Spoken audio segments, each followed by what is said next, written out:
Good day mga idol, Bong TV sir again mga idol. For today's video mga idol ay tayo mag-unboxing ulit mga idol ng aking in-order sa ating online shop.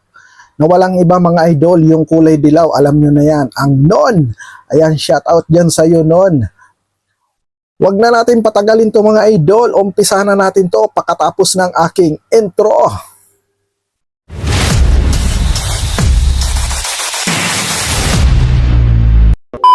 Idol, bago ko makalimutan, shoutout pala sa ating mga subscriber na walang sawang sumusuporta dito sa ating munting bahay, Bong TV 81 at lalong-lalo na sa mga kaibigan natin dito sa Whitey World.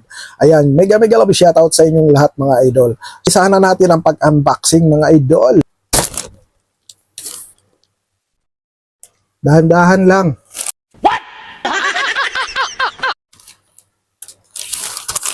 So ito na nga mga idol, umpisahan na natin. Andito na, ang lakas naman ng hulog mo dyan sa taas. Ayan, ito na mga idol, umpisahan na natin. Huwag na natin patagalin ang ating in-order. Ala ko nakabox din siya, pero ngayon naka-plastic lang pala mga idol. Ibig sabihin, unplastic pala tayo, hindi unboxing. So, punitin natin to mga idol. Huwag na natin patagalin. Excited na rin ako mga idol.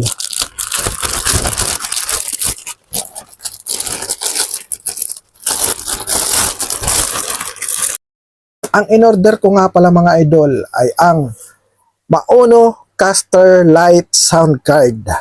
Ayan, matagal ko na itong pinapangarap mga idol at finally nakuha na rin natin. At makakapag-upgrade na rin tayo sa loob ng 2 taon mga idol.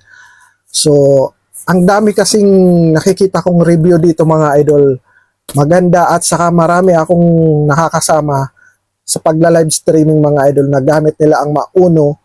Ang ganda talaga ng output nila mga idol. Kaya naisipan ko rin mga idol na mag-order dahil gusto ko rin magkaroon ng magandang output ng boses, lalo na tayo. Mahilig naman tayo sa kanta kahit yung kanta walang hilig sa atin. Pero gusto ko talaga mga idol dahil nagla-live streaming tayo mga idol. Kailangan natin ng magandang boses at parang professional na rin mga idol.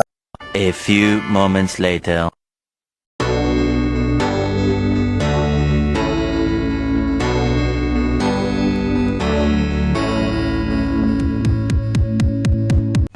So buksan na natin mga idol ang ating Maono Caster Light. Kaya una mo palang makikita dito mga idol ang kanyang foam sa ibabaw para maproteksyonan yung ating sound card sa loob mga idol. At pag inalis mo na yan mga idol, ang susunod mo makikita ang user manual na kadalasan hindi natin binabasa mga idol. Pero sa pagkakataong ito mga idol, kailangan natin basahin to para maintindihan natin kung paano gagana ang ating Maono Caster Light. Ayan. At ang sunod naman mga idol, tingnan natin ang mga wire na kasama niya. Ito, yung may 3.5mm na connector para sa ating mobile para sa pagla-live at sa ating music input mayroon isa at ang huli ito nga mga idol ang kanyang USB type A to type C charging cord. Ayan, at ang syempre ang ating main event ang ating Maono Caster Light sound card at try nating i-on mga idol.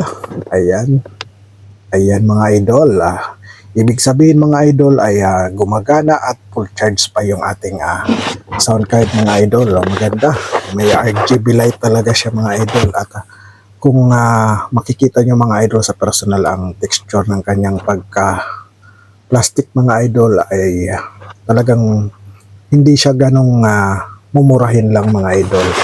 Maganda yung quality niya talaga at medyo malaki siya at mabigat siya mga idol.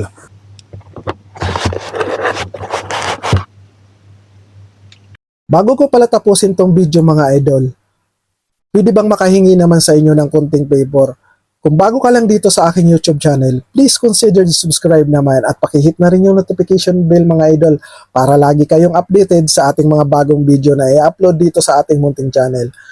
Bong TV, nag-iwan po sa inyo mga idol ng isang magandang umaga, magandang hapon, magandang gabi at magandang araw sa inyong lahat, saan man tayong sulok ng mundo naroroon mga idol, lalong-lalo na sa ating mga kapwa OFW.